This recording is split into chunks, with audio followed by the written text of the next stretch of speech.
இந்த மக்களின் உணர்வுகளை, இறைவனை இறைவியை கும்பிடும் மக்களின் உணர்வுகளை மதிக்காததால் தான் இதற்கு முந்தைய ஆட்சி, திமுக ஆட்சி தனது ஆட்சியை இழந்தது.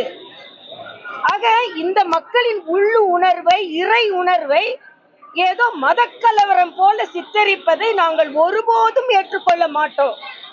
ஆக இறைவனை அன்போடு அருளோடு கும்பிடுவதை, இதே அருள்தான் எங்களுக்கு அன்போடு பணிவோடு திருப்பரங்குன்றத்தில் விளக்கேற்றி கும்பிட வேண்டும் என்று நாங்கள் நினைக்கிறோம்.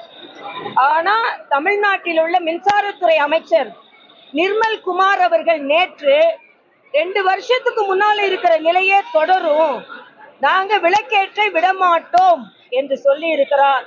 அவர் அப்படி சொல்வதில் ஆச்சரியம் இல்லை. ஏனென்றால் அவருக்கு வெளிச்சம் பிடிக்காது, மின்வெட்டு இருட்டு தான் அவருக்கு பிடிக்கும்.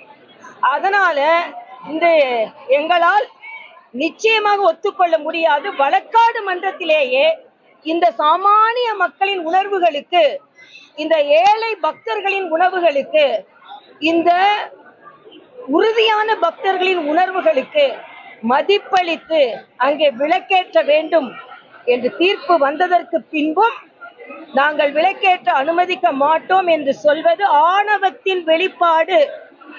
ஏதோ கொஞ்சம் விசில் சத்தம் சத்தமா கேட்டுச்சுன்றதுக்காக இந்த பக்தர்களின் குரல் உங்களுக்கு கேட்காமல் இருக்கலாம்.